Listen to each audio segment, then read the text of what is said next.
All right, welcome to Day One Patch Podcast, episode 188. I'm your host, Ryan Johnson, Adrian Petty. Hi. Matt Lawrence. What's going on? Top stories for today.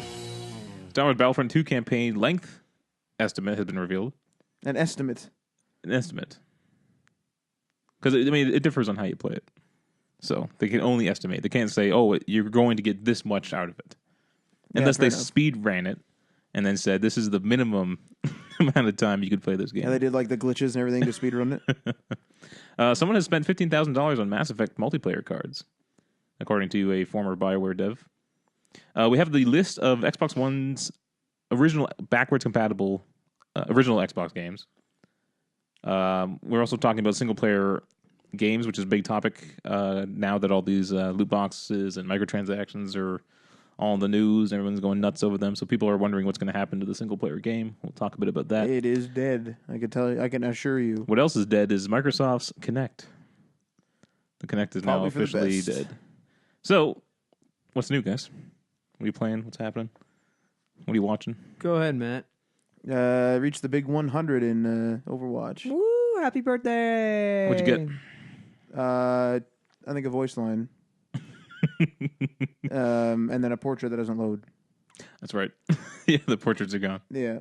So, but that was my goal for the event, and I've reached the goal, and I've gotten actually a decent amount of currency and skins throughout the event. Do you have enough to buy a legendary skin? I have around 2,500, and I'm just gonna buy all of Reaper's Halloween stuff, which is gonna leave me with around 1,000 left After the event? Yeah, assuming I don't want to buy anything else, and then I figured I'd just keep that for Christmas, and then I'd have enough for another skin.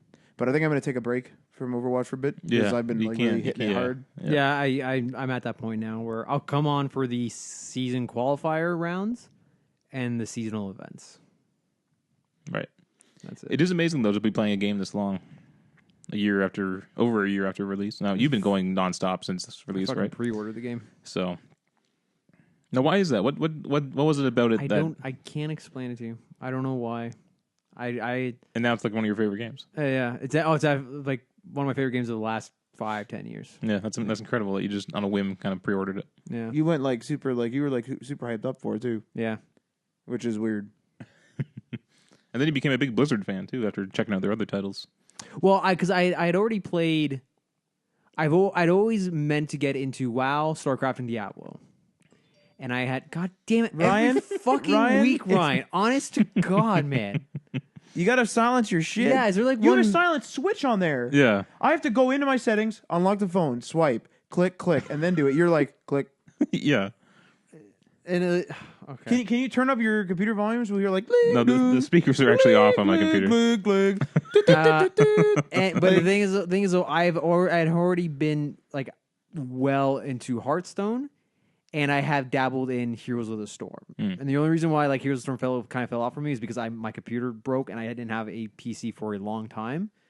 And it's not until I've built this one I have now in the last year or so, which is now got me back into WoW, or got me into WoW and into StarCraft. But yeah, I wasn't completely unfamiliar with Blizzard stuff. I only really touched the free-to-play stuff like Hearthstone and HOTS. Yeah.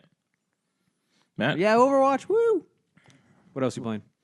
Just Overwatch? Huh? Just Overwatch? Well, Shadow War a bit. I got to the online section finally. The game kind of opened up a lot, and there's like quite a bit to do now. Mm-hmm. So like beat my first fortress, and I'm going, or stronghold, I guess they call it, and I'm gonna be like going in and doing more fortresses. So you were complaining about a ringtone, and now you're clicking a fidget cube. Jesus Christ! It's not even. It's in the bag too. It's the fidget Jesus in Murphy. the bag. I was clicking it. But yeah, that's what I have been doing. Yeah, Shadow War has been pretty fun. I'm getting pretty close. I've been to all the areas and stuff. I think there's only a few more missions left. What's weird is I've lost track of the story, really. Because there's multiple quests you can go on later in the game. Yeah, I have a couple of those type moments too. And I don't really know what my goal is. I mean, the ultimate goal is always, we gotta defeat Sauron, right? But it's just like, I don't know what's happening. I kind of got the feeling, and like I've only beaten one stronghold, so don't like quote me on this, but I kind of got the feeling that like the game's story starts to suffer in terms of deepness, I guess, because like I can just like choose where to go, and it's kind of like that open world formula where it's going to kind of like start dropping off a bit in terms of complexity, because it's going to be like, oh, go take out this stronghold, and then like the guy will like in a cutscene die and like talk about it, like the old Overlord and stuff. Yeah. I could see that kind of happening. The one thing that was kind of cool is I liked invading the forts online. That was pretty good. Your fort was actually pretty difficult. Mine was kind of novelty. My guy just sings. Well, the fort itself is pretty easy. You just run around. You kill if there's any captains. You kill the captains or whatnot. Yeah, you or you can just run by them, really. Yeah, and you can just capture the capture points. How similar was it to taking over the towers or like the stronghold in Arkham Knight? I don't know. Like, remember I don't remember those. like the militia controlled areas you had to go in and. I would say it's different, right? Because of the it's pretty different. Because the Nemesis system is like relying on it. The way you can take out fortresses is you can go and individually take out the war chiefs, and that makes it a lot easier to then when you assault this fort to then take it over yourself. Yeah, the war chiefs are kind of like the guys that are below the Overlord. Yeah. Right? And then they have like siege bonuses, like they have catapults or like extra archers. And you can take over their bodyguards or take one of your captains and promote them to a bodyguard, and then have them like turn on the war chief. Right. When you go to attack him. So it's very easy to take out the war chiefs, and then once the war chiefs are gone, it's very easy to take out the fort. The only difficult part comes when you have to take out the Overlord, and it just depends on who's in it at the time. You can get a very easy Overlord, who like dies by one explosion. Or something like that, or you can get difficult ones. I guess I put a difficult one in there for you. Yeah, he was like summoning like this curse crap, and then like he was also like using the room. Like the room had like these like holes in the floor, and he was like summoning this like curse like dust out of there. So it was pretty difficult. Yeah, I had one guy. He wasn't online. He wasn't online like one, but yeah, he was tough to beat for me. I don't mind the daily quest opened up too now. So like that's kind of how you earn currency, and like I know people probably rolling their eyes at that, but. They're pretty fun. It's just like, go take out a fortress. And it's just kind of like more motivation to do the online stuff. Because if I take out your fortress, or someone's fortress online, like they're not actually losing that fortress. It's just like a novelty, like, test my defenses. And then if I face you specifically, because we're on each other's friends list, it's like just for fun. Like you don't get any coin or anything. Although you do keep the XP and stuff. So. Yeah. I do hope they make a third. I'm just hoping they expand the Nemesis system further than they did this time. Like take a bigger step. I don't even think. See, this is the thing is I don't even think they need to do the Nemesis system now. I think they need to do the strongholds. But the Nemesis system is kind of linked to that in a way. It is, but I think that like the strongholds is a strong. Like I want the battles to be as epic as say like the end of like the movies like 2 and 3. Yeah. Right. That had to be on next gen console. I don't have think all those so. characters on screen because it would be like capture like the wall, and then you would capture the wall, and then it would be like okay, now capture the keep. Like it'd be like objective, and then like battles would happen. And to be honest, that's kind of what was shown at E3. Was it was like these guys have archers, and then we have trouble. Like, but I actually want to struggle to get in the fort. Yeah, I don't want it to be like I'm literally going up, and I'm like they're shooting at some of my like miscellaneous guys. So I'll literally just like climb the wall, kill all their archers. I'm like, okay, now they're not killing them. And then I'll just go and be like, I got to kill this one captain, and now I captured the first point. Yeah. To be fair, though, you do have a Wraith on your side, so you're basically a superhuman. Do you know what I mean? It's still fun. Like, it does take a while to get through the Nemesis. Like, it's not like it is super easy. Like, you do have to do manipulation and crap. Yeah. And I hear you can be attacked yourself. Apparently, they can attack you. Oh. Like in the game? Yeah, apparently. Yeah, I've had that happen, yeah. So, like, I've never had that happen yet, so, like, I don't know, but... Yeah, like, Sauron's forces will gather, and then they'll attack my fort, yeah. So, like, I don't know... It's an actual mission. It won't just be like, you gotta get to this fort, or else it's gonna be taken. That's what I figured it would be. It's just like come back here. You have to start this mission, yeah. Oh, okay. Yeah. Well, that's still pretty cool, though. And then a Nazgul attacked me, too, so that was fun. Oh, that's great. Yeah. All right, let's hop into our stories. First one, Star Wars Battlefront 2's campaign length has been revealed. This was according to David. Hey, Adriana, what's new? Hey, Ryan, what's new? Is he messaging us? Or what? No, I'm saying you went through Matt. You didn't go through either yourself or me. Well, I played Shadow of War, but okay, Adrian. No, it's okay. It's okay. Let's go into the stories. It's fine. You don't have anything? No, it's fine. I guess. I thought your Overwatch piece was your all right. was your thing. No? Whatever. I'm just gonna read my news. Okay. That's fine. Star Wars Battlefront 2's campaign length. David Robillard? Can you please look up pronunciation before the show? Look up the name. Look at the name. Get your thing out. I'll be honest with you. I can't handle the size 2 font. It drives me insane. A secret, Matt, is if you pinch the screen, it will. No, because then I got to scroll through each line. That's ridiculous. Hold it sideways. Robillard.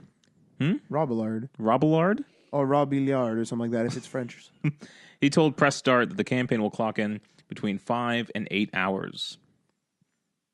He said, we thought that around 5 to 7, maybe 8 hours is probably a good amount of time.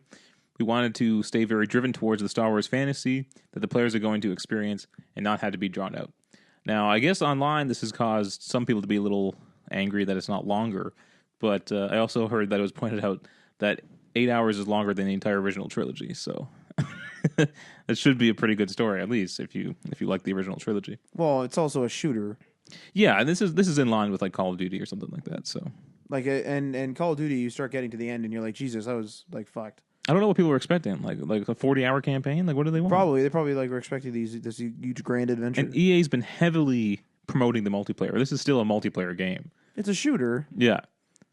So this was only like a response to the fan reaction of the first game, and also I think the team wanted to do a story as well, but just didn't have the time. That's what apparently happened with the first game. Apparently they had one like in development. They just cut it to. Do you think it's maybe this that held over, No, or I you don't think they think- started from scratch? I think they probably started from scratch. Really? Yeah. That seems surprising. Because this does take place in the original trilogy, and then leads up to I say that because like the first game was all original trilogy. This story takes place post original trilogy up until Force Awakens. You see what I'm saying? It could have fit in with the first game. Yeah. maybe. Because there was a Force Awakens map in the first game. Wasn't there? That one. Jakku. Yeah. But it was the Galactic Civil War battle that took place, not a Force Awakens battle. Oh, I see. Yeah, so it was kind of it was Jakku of the era. Yeah. It's basically the battle where all those ships crashed, which you see in the Force Awakens. Like the Star Destroyers that are buried in the sand and stuff. Yeah, that's what that was. So I'm fine with this. I don't care. I think it's going to be good. From what I can tell, it looks good. You know, I'm hoping it's not bad because that'd be bad and pretty sad. And this will be canonical too, so that's exciting. I don't know, man. The shooting mechanics kind of got to me when I played the beta, so I'm kind of not caring about this one. All right. Now this was kind of shocking. This kind of deals with what's been going on in the industry right now over the economics of microtransactions. All right. So this is according to Manveer Hare. He was on a podcast called Waypoint. He was a designer at BioWare for 7 years and worked on Mass Effect 3 and Mass Effect Andromeda. And so I guess in this podcast he discussed why EA is shifting away from single-player experiences to more open and games as service type deal. Now we saw this happen with the upcoming Star Wars game that they're working on. And one of his reasons was that it's just so easy to make money off of microtransactions. And he even said that someone spent up to $15,000 on Mass Effect multiplayer cards. That is insanity. Yeah. Those are the cash cows, man. Who has that much money to waste on digital cards? People who are like millionaires, 15 grand is nothing to them. But they're really just willing to do that? If they want to play the game, they have the money. They're just gonna do it. My problem is I don't picture millionaires or even billionaires as like gamers. You know what I mean? Well, it's like I'm sure there's millionaire like gamers, like some indie dev may have did it. You don't know. That's just nuts. And on Mass Effect multiplayer, not even like Call of Duty or something. Mass Effect multiplayer. So imagine what people would have spent on like Call of Duty microtransactions. Do you know what I mean? Yeah, I was actually or GTA. curious. I'm curious to see what or how many people purchased that Call of Duty Elite when it wasn't free. Remember, it was they got rid of it, so it must have not been enough, right? I assume, but I'm just curious as to what the numbers were. Like it could, they could have had an astronomical expectation. Mm-hmm. We don't know, right? But like that would have been super interesting to see how many people are actually caring about Call of Duty to the extent that they want to see all like whatever Call of Duty Elite. I can't even remember what it offered. Didn't Elite give you the season pass? I think Elite gave you the season pass, but it also gave you other stuff. Like it was like oh, like we will like show the best YouTube videos or something, and it was like, dude, I can just like seek that out on You YouTube. could track all your stats too and everything though too. Yeah, there's a bunch of stuff in there. I don't remember exactly what was in there, but even just getting the season pass as part of the elite package, that takes a big chunk off of the overall value. So that's pretty good actually. it's okay. But the thing is it was supposed to be a yearly service. It was supposed to be like an annual subscription service. Yeah, So but like if you were someone who played every Call of Duty game and bought every season pass, is the season pass $69.99 though? I think in Canada it is. Yeah, I thought the subscription was $69.99. I can't remember though. Like if it was, that's fantastic. been That's years. actually a pretty good deal. it's okay. Like are you really gonna No, but use what Elite, I'm saying is if it cost the same amount as the season pass, No, I get what you're saying. and you were planning to get the season pass regardless, might as well get Elite with it. Yeah, you're not wrong. But I think it must cost more than that then though. Maybe that'd be something to look up because it's been years now. Like holy crap. And the map packs weren't that expensive back then. I don't think they're now $15. I think they were $10 back then. Yeah, some of them were okay. I remember some of the Call of Duty 2 ones being pretty expensive though. But They had the DLC for Call of Duty 2? yep, Jeez. there was no season pass back then though. You just bought those, Right. bought the maps. So this is partially the reason why all these developers or publishers rather are switching to these microtransactions because people spend a lot of money, and I think even if it's a minority, that minority is spending so much more money that it doesn't matter if we're disgruntled by seeing microtransactions in games. Do you know what I mean? It's one of those things where it's like people of like kind of our generation don't like microtransactions, but like depending on whether it's be a certain game, a certain license, whatever, we're willing to like buy them. Like you're willing to buy a bunch. Like I buy a bunch in Pokemon or like Pogo, or like other people might be like, oh, I'll just buy them when they're on sale. So they'll drop like $4, $5 into something just when it's like advantageous. And there's enough of those like small groups of like transactions, I guess, right? Just in our generation who hates it. Mm-hmm. You just have to find your game, I guess, that you're willing to spend thing, it and then on. we're willing to drop the cash, and then that's not even to mention the fact that there's kids who have grown up with microtransactions who I assume just drop money into games, Yeah. because they've never seen the unlocks be free. Right. It's interesting. One of the things I was thinking of is like, I mentioned it to you guys, where I said PS4 or Sony, whatever, won the console war, the hardware war, because they went and did fan service for the gaming industry. Like they didn't have the the online locking, DRM, all the crap that Xbox One had, and there wasn't like they didn't have any of that crap. It was just like, oh, here you can borrow discs, and didn't have like disc locking and all this garbage. So like, and they won, I believe, because of that. Well, it's hard to tell whether they won because they were more fan servicey or they won because Xbox screwed up. Was it a fault of Xbox, or was it just like, let's say Sony was continuing on this route, Yeah. and Microsoft, who was on top at the time, right? Yeah. Let's say they continued on whatever was making them successful and didn't screw up with the Xbox One. Yeah. Would people gravitate toward the PlayStation as much as they did? I don't believe so, but that's kind of the whole point here, is we're literally seeing two companies, they're competitors, they're both big, right? They're probably the closest you can get in terms of like in gaming size, right? They're both like basically titans of the industry. And literally you have one going in one direction, like let's say a DRM direction, and you have another one going in a classic direction. And you saw the like reaction of people freaking out at E3. Like people were screaming, like they had to like Jack Tretton had to like say a feature, and then everyone would like scream for like 5 minutes. Yeah. And so like what I'm like, my whole point is we're seeing all these people complain about loot boxes, microtransactions, everything. If a company is going to be like totally transparent and like say, hey, we're not going to do this and this and this, we're going to have like expansion packs, that are big, and like that's your DLC, and we're not going to have gimmicky microtransactions and loot boxes. If a game company it runs off of that philosophy, would that fan service be rewarded? I don't think so. You don't think so? Because my point is that Sony wasn't rewarded for being more fan servicey.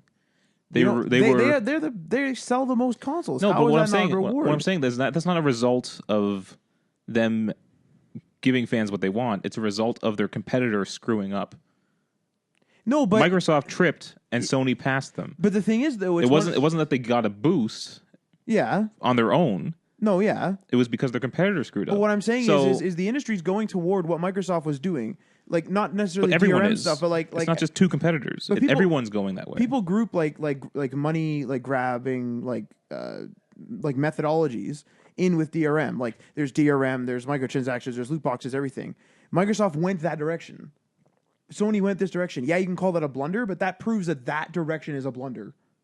That proves that. Yeah, but there's no two direct competitors in the publishing terms. All these publishers are doing this with microtransactions. No, but what I'm saying is everybody is going toward this. Therefore, there's no one to turn to in the AAA space. Yeah. Really, that we're seeing now. Like I guarantee you, Bethesda is re-releasing games like a motherfucker because they are looking at the games as a service, and they're looking at, well, we made Fallout 4, and like look how much more money we could have made if we made it a game as a service. Yeah.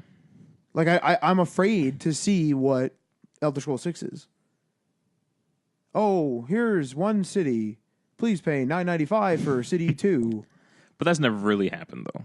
But hasn't it? Or will it not happen? Are you sure? No, they probably go with a gear-based system.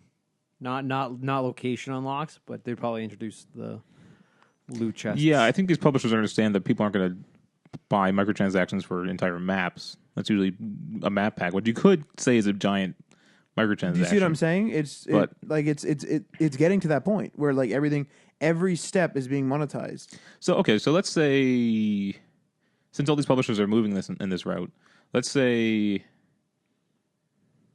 Ubisoft decides to that's a good example because they cut have, out they all have their things stuff. like this. Yeah.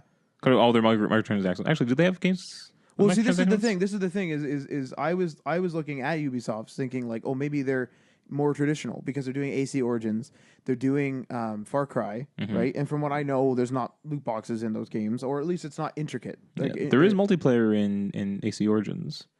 There's multiplayer, and I think there are some sort of like loot chest thing for like visual items, but it's AC. Like it's still very single player centric. It's not an MMO. It's not a game as a service per se.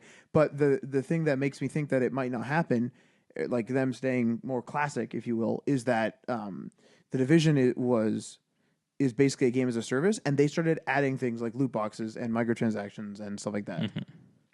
Now, one problem I see is that I think with your Microsoft and Sony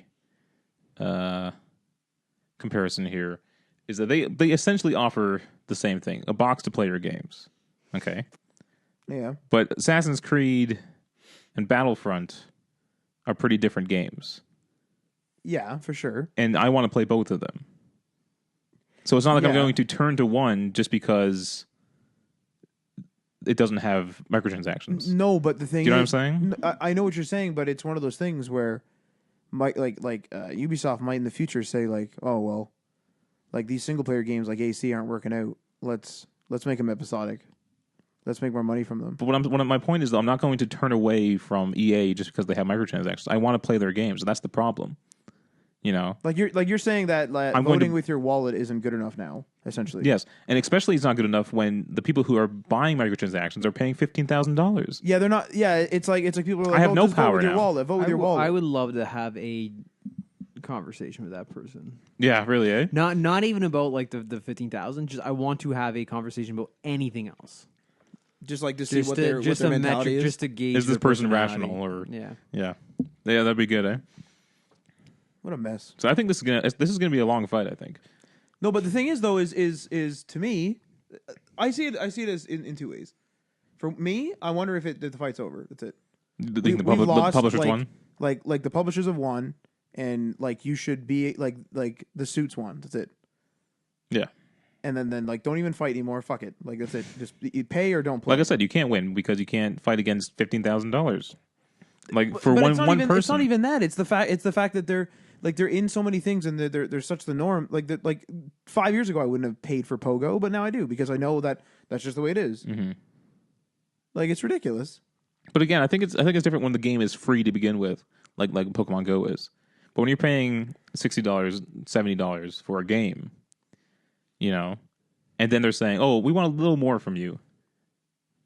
We made this section like desirable in the game, but you have to pay a little bit more for it." That's where it gets annoying to me. I get the same thing. Like what happens like when people say like, oh well, you can still earn the premium currency. I'm like, yes, but what it's doing is it's cheapening the experience. Yeah. It's like I'm only getting, I don't know, silver at a premium of like, $100 an hour, and like, Bill here spent $40 and he got 10,000 Yeah. And then it is turning games into a job essentially. with the goddamn events. If you want the in-game currency, you have to work for it. You have to play this many hours to get that much currency to buy the thing you want. It's too much. Yeah. All right, let's go on to a happier story here. Xbox One, or Microsoft rather, has released their list of the first set of original Xbox games that are going to be backwards compatible on Xbox One and Xbox One X. Hell yeah. I don't understand though why the first Xbox titles that were already backwards compatible on 360, I don't know why those can't be backwards compatible on the Xbox One. Because if a 360 can emulate those original titles to begin with, why not put that into your... Because that would be the Xbox One emulating an Xbox 360 emulating an Xbox. Yeah, there's too many steps. Yeah. I think this is going direct to just emulating Xbox. Okay. Right? Which is pretty easy, I would assume, nowadays. Because it's not... The Xbox One is not emulating the entire 360 system as far as I'm concerned. I'm pretty sure it is. Yeah, it has the 360 menu. Yeah. It has the No, blades but come up what or I'm saying is whatever. it's not... Is it also taking its ability to play Xbox games? The notifications are 360 notifications when you're in a game. No, but what I'm saying is like... Is it really just running a digital version of the 360? Probably. Entirely. Yeah, I think Then so. Adrian was right. It should then technically have already worked. Unless they blocked it out. But in that case, the specifically. performance would be bad, I think. Well, because here's the thing though, when you put in a game of when you put in a 360 backwards, like when you put in Red Dead Redemption, it's not running it off. Is it just taking it from the? Is it just looking at your disc saying, "Okay, you're good to go," and then taking a digital version from the store and letting you run that? Or is it actually trying to look at the information on the disc? That's a good question. I don't Yeah, know. that's I don't know the interesting. technology behind Because it. if it's just authenticating the disc and then letting you run a digital version, then to me that explains why you can't play Xbox for like the Right. original titles.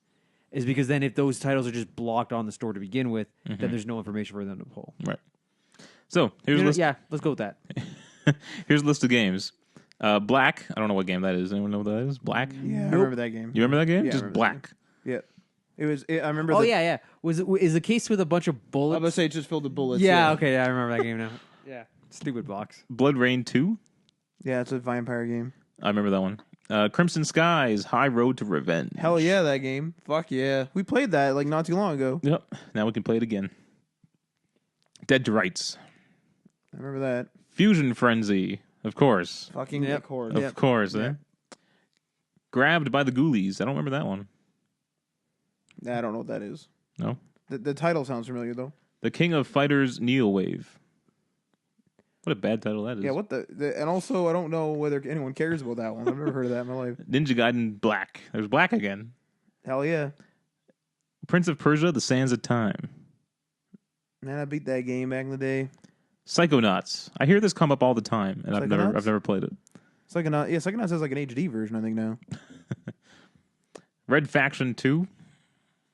Don't put your hands up. Red Faction's a big franchise. No, I went like this, man. I'm done. That's it.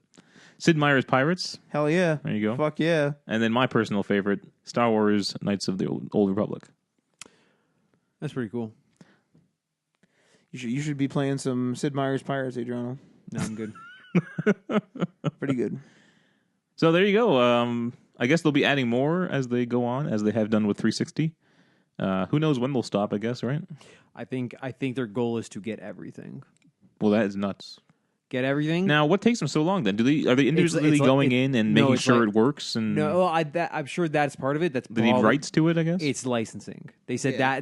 that was the issue with the 360 to Xbox One is whenever those properties they only ever licensed out for that console. Now, do you imagine some developers would say, oh, we have an HD version on the way. We're not going to Yep, that's do exactly that? yeah. Yeah. So, but I can see Microsoft doing their due diligence from the Xbox One forward, and when they are now locking those games down, they are probably now locking them down for all future versions of the Xbox service because it's probably not going to be a system eventually. It's just going to be an Xbox service. Yeah.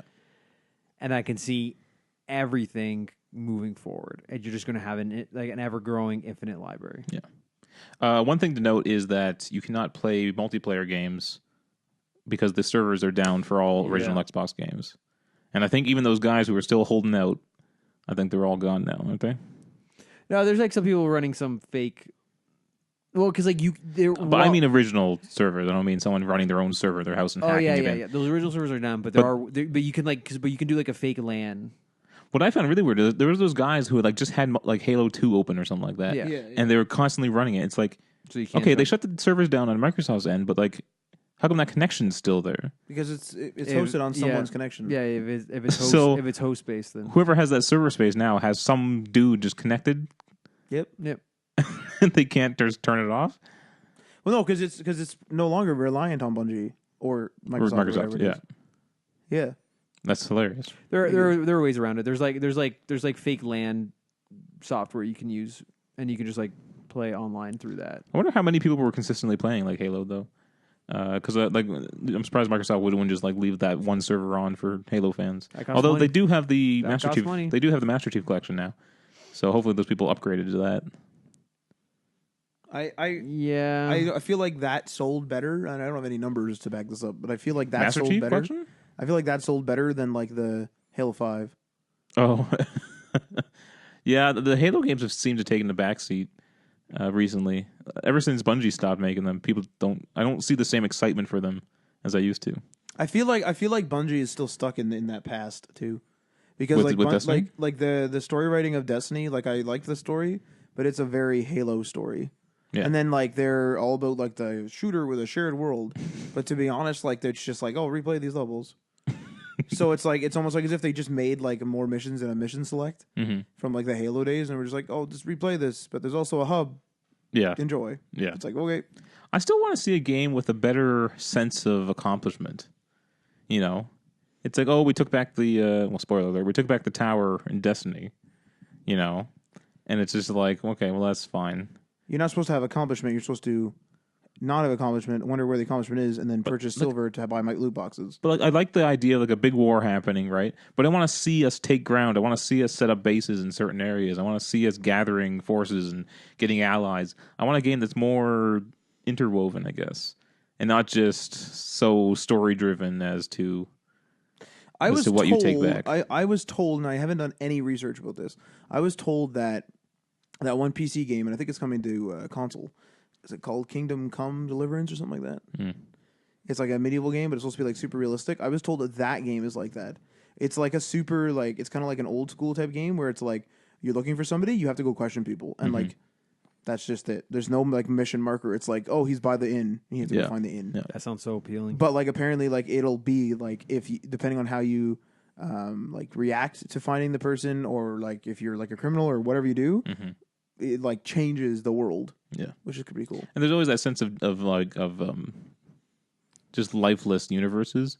So like take like an MMO like WoW or something. It's like, oh, you clear this area of enemies, and then it just remains the same for all eternity. You turn around and Bill is still fighting the orcs. Yeah. So it just doesn't feel like you're accomplishing anything, I think. But anyway, it's a little side point. Well, an Xbox boss, Shannon Loftus, who heads up the Xbox publishing for first-party games, they believe that single-player games are not dead, but that the economics are different. I read about this. And that's, again, back to the games as a service type of deal. What? Just like... How there still will be single-player games like Shadow of War, but they will incorporate the microtransactions and crap. And one of the problems, and this, I guess you could blame the gamers, or you could just maybe blame whoever you want. But yes, blame the customer. That's what every business should do. I'm not saying they're directly blaming them, but this is potentially a cause of the consumers, because apparently this is what I hear from publishers and developers and stuff, saying there's a demand for these high quality, big action set pieces, single player stories, or just big games in general, like a Destiny, which probably cost tens of millions of dollars to produce. Probably more. I'd like to know how. Anyway, continue. But that's what I'm saying. So they're saying that gamers are demanding these massive games, and so they're spending these huge budgets on them, and they need to make that money back because they can't make that money back when they only sell 4 million copies, right? So that's what they have to introduce microtransactions to make that money back. It's one of those things. It's one of those things, though. Are you done? Sorry. No. Oh, sorry. But what my confusion is like, okay, just make a smaller game. Do you know what I mean? I don't need a million plants all over the place that are all highly detailed and every object can be touched and looked at. I don't need that stuff. If it's too much, cut that out. It's nice. It's a nice luxury to have. I like highly detailed worlds, but if it's costing the consumers microtransactions, you know what I mean? If they had to incorporate microtransactions to reach those goals, they could also save money by not getting needless celebrities to do voices. There's that. Well, I like that. Nah, the thing is though is like can you voice really actors say, are voice actors for a reason because they do voices better than other celebrities. But like you Adriano, you've already deleted Destiny. Can you? Yeah, I did. I had options. I scrolled down to delete, and I fucking hit delete. But the thing is like, do you really feel like that game is like a big set piece? Like let's be serious here. There's 4 strikes, and there's like 10 or 15 missions, and I don't have actual numbers, so don't come at me being like, "There's 21 missions."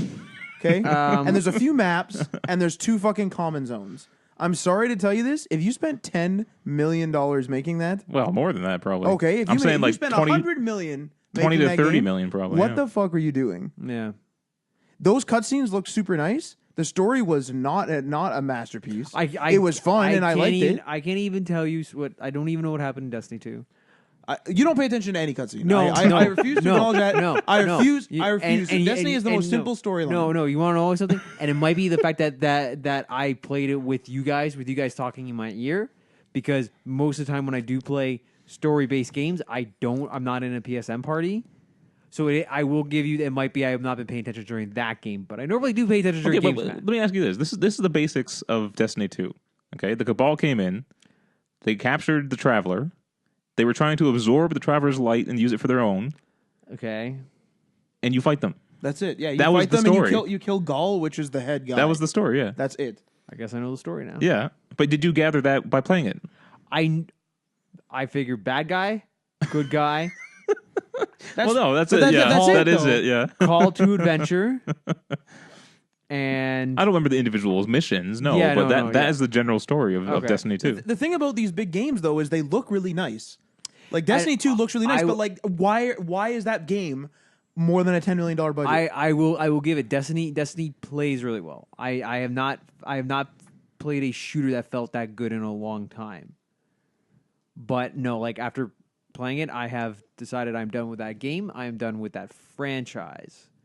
And I'm seriously going to tread lightly when it comes to future IPs from Bungie. Wow, you didn't like that much, eh? No, but it is fair. Like, do you Ryan, seriously? And I'm not trying to jab at the dev. I understand it's hard to make a game. But at the end of the day, if you took out the common zones, you could have a mission select with like 20 missions. Seriously. Yeah. Like, come on, guys. Yeah. Like, this is an epic story, though. No, it's not. And I see the appeal, and I understand people's love for Halo, but I also tried playing the first Halo twice. The first Halo's boring, I could not do it.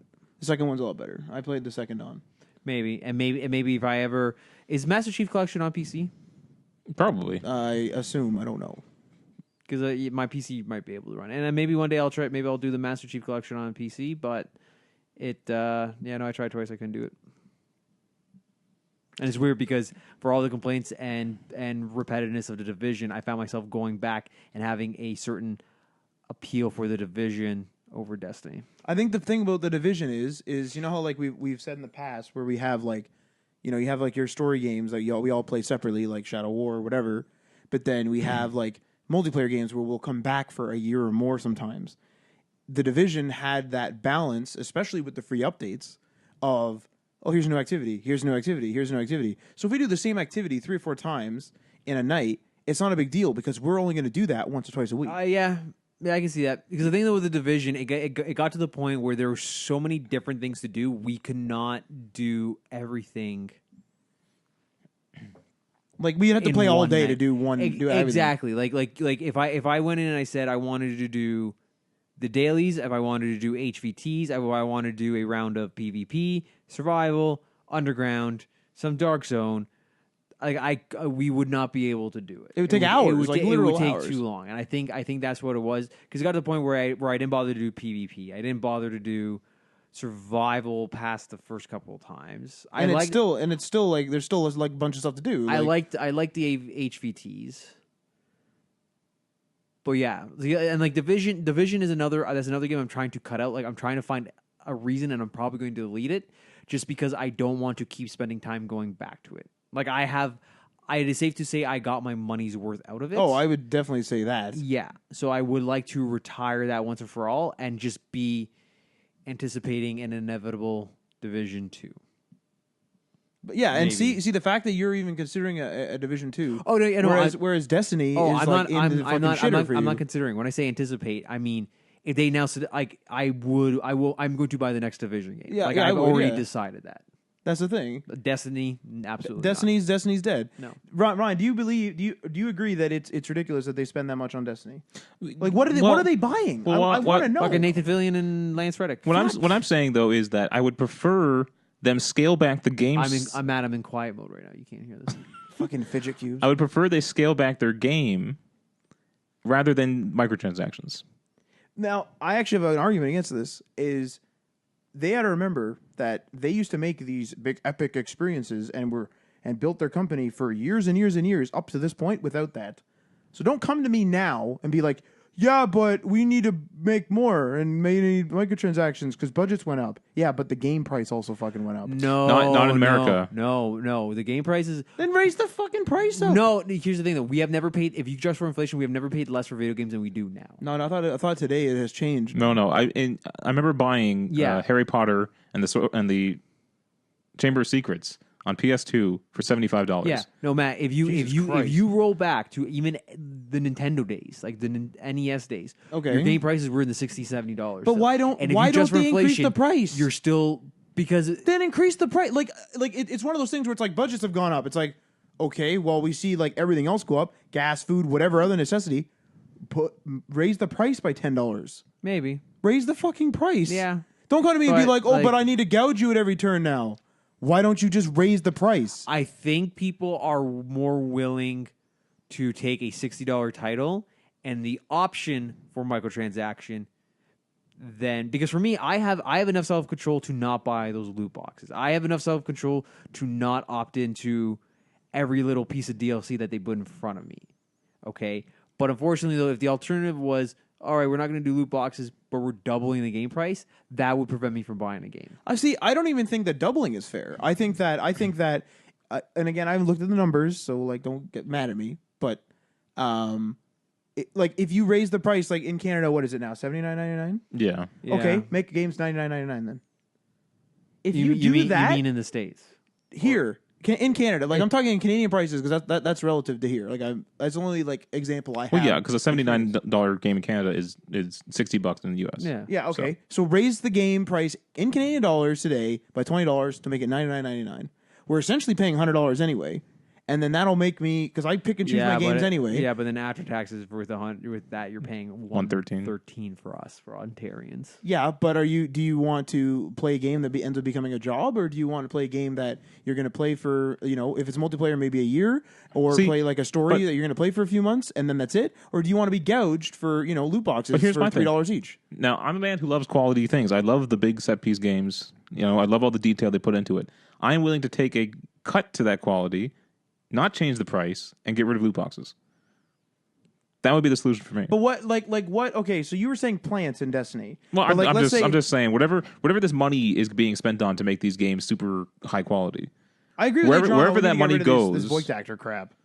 I don't need Nathan Fillion there. Yeah, is that cool? Sure. Those people are expensive. Yeah, they are. Those I agree. people are fucking expensive, and it really bothers me when they when they have an actor do a voice who is not a voice actor. Voice actors are voice actors for a reason. Because they're good at throwing their voice and covering multiple characters. The reason we have voice actors, especially who specialize in dialects, is because you can have one guy do 6 different voices. Instead, you have Nathan Fillion doing just Nathan Fillion for one guy. Yeah, exactly. And that was cool. Was that Wait. worth me having a bunch of shit? Wait a second, though. Being an actor in a game now is a lot more similar to a movie actor. If you want because if you want to use their likeness, fine. If you can justify using their likeness for a narrative-driven game like Alan Wake or Quantum Break or whatever it is, sure. That makes sense. But if you're gonna have them do a voice on a character that they do not resemble, then Cade 6 does not look like Nathan Fillion. yeah, yeah, he's a fucking And like maybe he robot. was in a mocap suit. I don't know. And maybe they put the skin on him of Cade 6 in the actual game. Maybe that's the case. But I'm sure No, that it's not somebody else required, could walk around as Cade 6 Yeah. and have a goofy voice and make jokes and be like, oh, like blah blah blah blah blah, and annoy everybody with chickens. And crap. Like I seriously fucking doubt Nathan Fillion's gonna get nominated at the Video Game Awards for outstanding performance as Cade 6. Like it's not gonna fucking happen. Like it's one of those things where it's like if you cut him out, maybe that would, I don't know how much he got paid. Maybe it would save $1 million. I do enjoy it though myself. I'm not saying it's fun. Like Nathan Fillion, like Nathan Fillion's famous for a reason, but the video game, leave him in his castle. But I agree. Literally and figuratively. I do agree with your points that you're making. That yes, there are voice actors and there are actors and there's mocap actors and whatever, right? And it costs a lot. I agree with all that point, but I do feel that there is a legitimacy that they bring when they come to video games. Because forever, video games have been seen as a toy that are for kids, and it's a childish thing. Most people don't know it's a multi-billion-dollar industry. Yes. And so when an actor... Well, the fact that it is a multi-billion-dollar industry means there's enough people. That know. So when a famous actor like Kevin Spacey or something comes in, it legitimizes our industry. But when something like Kevin Spacey comes in, like it wasn't that he was, it was not, it was Call of Duty can afford him too. Sorry? Call of Duty can afford him. But also like when Kevin Spacey came in, or it was Kit Harington for Call of Duty Future, whatever it is. Advanced Warfare. Yeah. It's not that they were negatively received, but it wasn't positively, like nobody's talking about that. I actually bought that game because he's in it. Yeah, me too. But now, wait a second. I think that is because, I think your argument's valid. I think that is because it was right in the heart of when House of Cards was taking off, and it was very much like he was playing House of Cards in Call of Duty, and I was like, "Fuck yeah, let's awesome." That's fine, but like for me, the phoned-in half-ass performance from Kevin Spacey or Nathan Fillion or Kit Harington, like to me, it's not worth it when you can have these outstanding performances, and I have way more enjoyment watching voice actors of Michael Trevor and what's the other guy from Grand Theft Auto? What's the third guy? Franklin. When you have voice actors who give so far better performances in expression and delivery than you do from these professional actors who are just clearly there for either a paycheck or to remind the world that they exist. Now, he's not wrong. One of the weirdest ones, or Troy Baker, whether it's in Batman or Kenny, or what's the other guy? What's the other? Troy Baker or Nathan Drake? Nolan North. Yeah. One I thought was weird was MGS5 when they switched Snake to what's 24 man. Why? Keith Sutherland, Kiefer, what's his name? Kiefer Sutherland. I wonder if that's like I don't know if that was a Kojima decision or a Konami. I feel like he actually suits that role though. But I'm not a huge fan. It was probably a Konami decision. But that's what I'm wondering. I wonder if it's a Konami decision to try to increase sales of the game. Yeah. I can't imagine Kojima using what's the guy's name? Anyway, the original Snake voice actor. I can't imagine him switching for the last game. Yeah. It just seems weird to me. And Snake talked very little in this new game. It was the least he's ever talked in any game. Yeah. It was kind of so you hired this big actor to do all the facial stuff and the voice, probably paid and then quadruple the price. Hardly use him as much as you would normally, and it was just weird. And you could cut the budget down. Like maybe it would cut the budget down so that you wouldn't need Ground Zero. And Konami was worried about the budget because clearly Ground Zeroes came out. Yeah. Well, in that article too? Going back to the story, in that article too, doesn't it say that like the Xbox Game Pass is like a potential out for like single player experiences? Yes. Where it's like a subscription. Yeah, it's guaranteed money essentially. It's too much. Like it's starting to get to be too much. Like you're trying to gouge the customer at every turn. Yeah. Like I feel like the customer is no longer just compensating for your lack of money. It's literally just like at the point where it's like, oh, I can't do that because it's microtransaction based. Mm-hmm. Oh, I can't do that because I got to pay $40. Oh, that's limited time. Oh, there is going to be some sort of major overhaul, and there's going to be regulation. kicked in for these microtransactions. The gambling is gonna someone's gonna friggin' sue them for gambling. Yeah, it is. something It like is. that. Is a matter of time before some sort of agency steps in and says you guys can't do this anymore, Now, or heavy regulations. Sony fans love themselves a single player story, so I'm hoping Sony doesn't try to make all these integrated multiplayer microtransaction filled games. You know they're going to. See, the problem is But what I'm saying is that Sony's fan base, like me, is so devoted to games like Uncharted. Yeah. You know, Are you going to be devoted to it when they sell you 3 missions at a time episodically once every 3-4 months? I'm not against episodic content. No, To me, that's not a microtransaction. But you're encouraging that market. Yeah. See, the problem is maybe. the local suit is seeing the sales of today with loot boxes, microtransactions, whatever, and they're also seeing the sales, like the sales of games that are either free to play or so there's no sale money there, or literally games that are being sold and then also doing microtransaction stuff. If they see episodic, they're gonna be like, okay, 1 second here, let's split it up, make it episodic, and then what we'll do is we'll say, okay, this part's really difficult, 25 cents, and we'll give you an assault rifle, and then next they go, okay, no, 25 cents, okay, everyone bought that, okay, $6.99, and we'll give you a roll, and they'll give you a retry or a gun. And then next, see what I'm saying? It just gets bigger and bigger and bigger. The suits only see the numbers. Yeah, I understand that. And even if they raise the price, like I said, if they raise the price, because this has happened now, the suit's going to be like, no. There's money on the table here. We got guys that are going to pay $99.99 for the game up front, and then we got guys that are going to pay $25,000 for fucking cards. So I don't care, do it. What I'm saying though is that you even said yourself that Sony was focused on fan service. Yeah. So I'm hoping they continue to do that with sticking with their great lineup of single player based games. But you just said that doesn't reward them. I'm saying it wasn't a reward. I'm saying it was simply happenstance because Microsoft screwed up.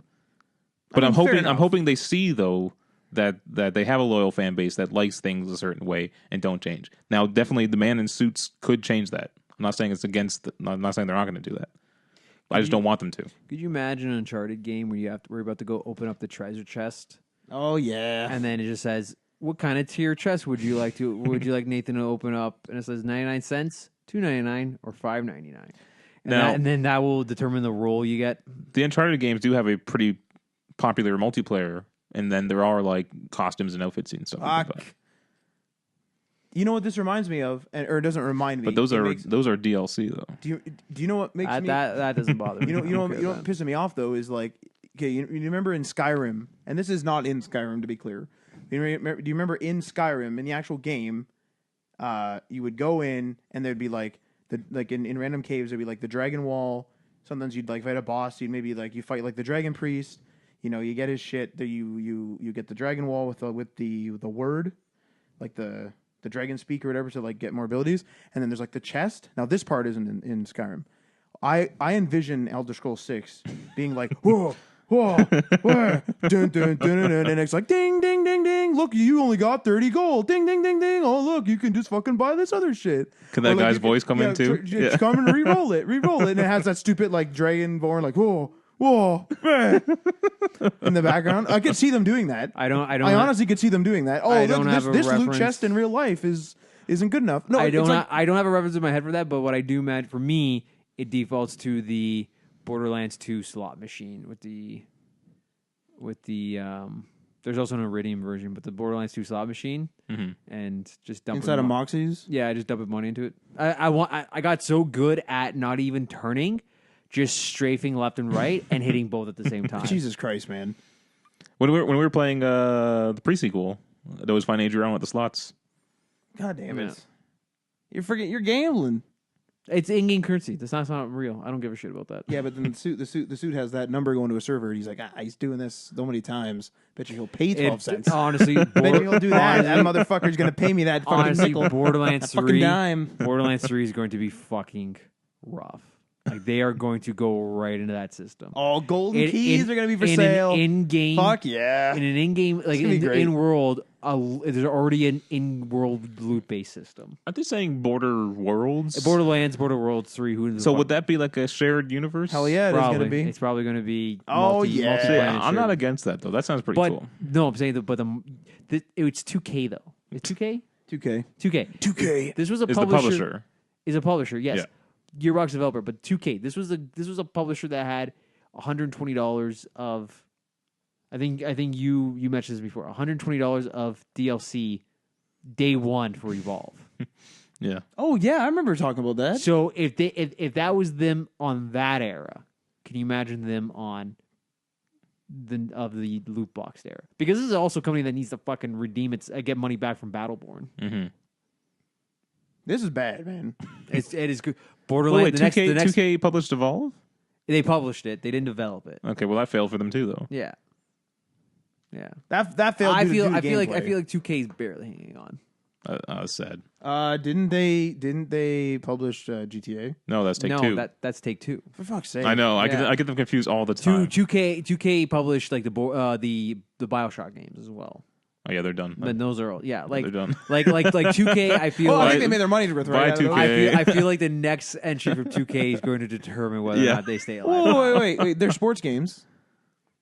The EA has most of those. Yeah, but I'm sure that any sports games they make are doing okay, Yeah, probably. Probably, but and probably enough. maybe I guess. But Play fantasy, whatever it is, whatever sport it is, by just simply rolling this dial here. $3.99 for different jerseys. Can we get that guy? Oh man, talking about hiring good voice actors. You hire the guy from Price is Right. Bob Barker? No, the other guy, the new announcer. guy. No. And you're like that, and they can vote $1 and shit. Fuck yeah, let's do it.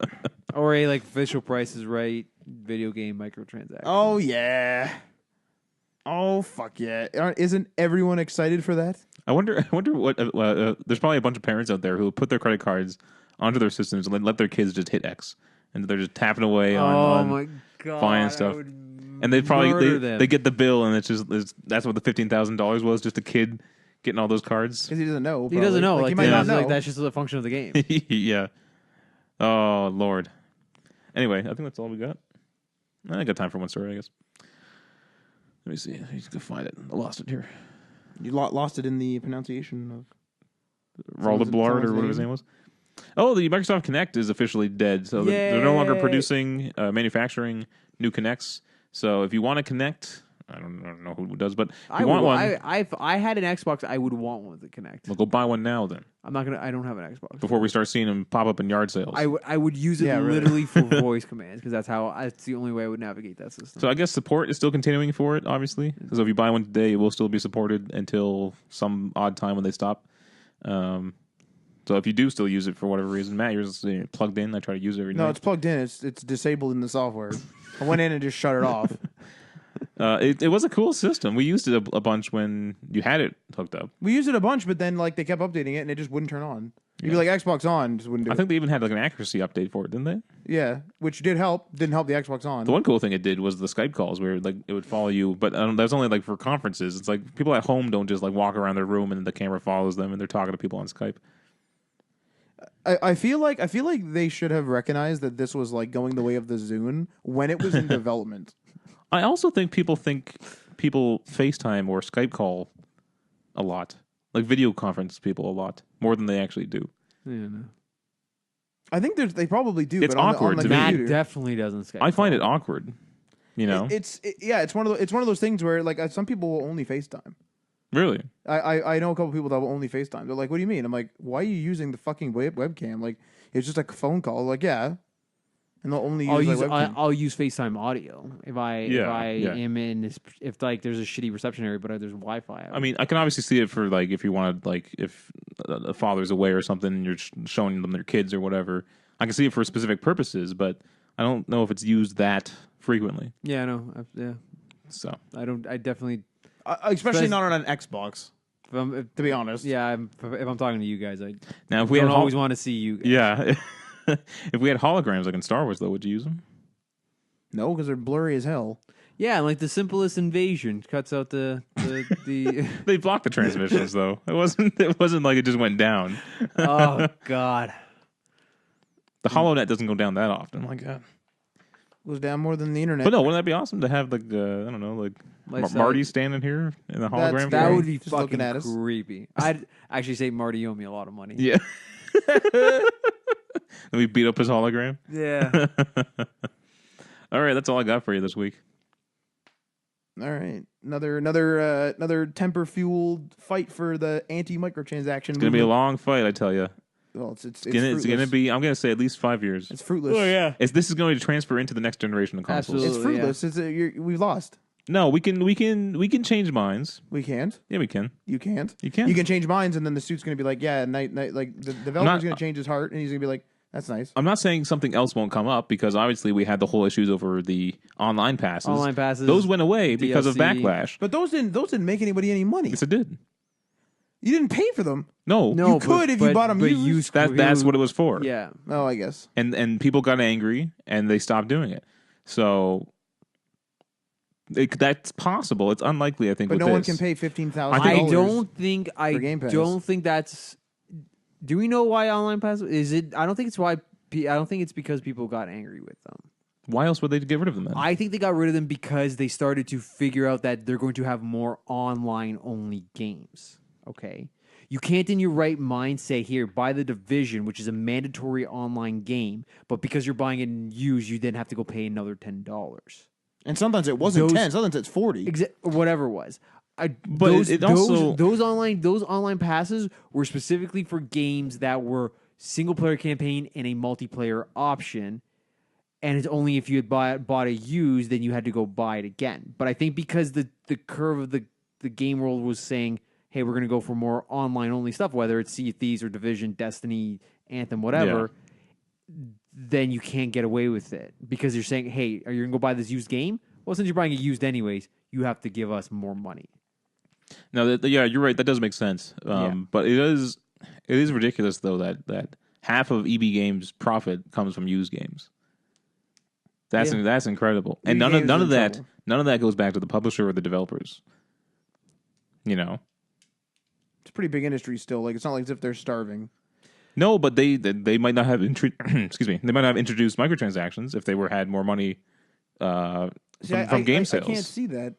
It's one of those things where it's like they're leaving money on the table essentially. Yeah. Why would you leave money on the table? Yeah, it would happen regardless. Doesn't matter. Because somebody's going to do it, and like somebody's going to do it in a free-to-play game, which is where they kind of originated. And then someone's going to be like, yeah, but my game's paid and they're buying it. Okay, let's keep doing it. Because I think there is a breaking point. That'll be a gaming crash. Yes, though. yes. I think we're not there. Like I think they're gonna dial it up. I can see what I can see is I can see loot boxes either being harder or impossible to get for free, or the chances of getting anything good being like 0.01. And then like people are just like, you know what, fuck this. No, I don't see that happening, but I do see heavy regulations coming in. I can see whether it's from the ESRB or PEGI or however that's going to get facilitated, or if it's going to be another agency. Well, I don't think they regulate the games. Exactly. Yeah, but whatever the governing body. Whatever the equivalent of governing body Who would that be? FCC? Probably the actual government. Would that be the FCC in America? No, FCC is again for content, not for. There is a. I think I did, but there was a Kotaku article in there, or Waypoint article in there that I put in, but it was an editorial on that, but there was an agency that would take it over. I can see getting to the point where they would probably have to outline your probability, like before as you're opening up an item. You probably they do that in China. That's how we know the percent chance of games. China like demands you have it somewhere. It'll be like 10% chance of getting a legendary item. There or you whatever. Go. I'm pretty sure it's China. Yeah, I can see that eventually seeping over here, and like that just becoming standard. Kind of like how we have to have calories on menus. Yeah. Well, that's actually pretty recent. I'm curious as to whether OLG will take it over here. No, well, it's gambling, and we would just give it to whoever handles gambling. It's not necessarily gambling. No. It kind of is. No, but you say it's a lottery. OLG is Ontario Lottery. Let me finish. I agree with you. Yeah, but OLG does not regulate online gambling in Ontario. Oh, they don't. I didn't know that. I thought they did. No, they if you go online to Party, Poker Star, Base, Vegas.net or whatever you PokerStars.net. Yeah, it's not OLG. It's just whatever industry regulates it. Would that be because they're in America? Yeah, fair enough. It's a unrealistic thing for OLG to regulate that because you're not gambling in Ontario, you're gambling elsewhere. You just happen to be in Ontario. Fair enough. All right. This will never end, so we'll see you guys next time. Unlike VR. VR is pretty much dead. Yep. Big old dead spot. I'd still buy a VR. Big old, yeah, you would, and then complain. I have Gran Turismo in Gran Turismo Sport. I can see racing games being pretty fun Yeah. in VR. I'm not saying it's not fun. I've seen some pretty ridiculous rig setups for Gran Turismo Sport on Reddit. Not for rigs, the VR game. Yeah, like the actual racing seat with the wheel, and then they have a VR headset. That's pretty cool. Yeah, It's not too bad. yeah. I tried that. All right, see ya. Peace.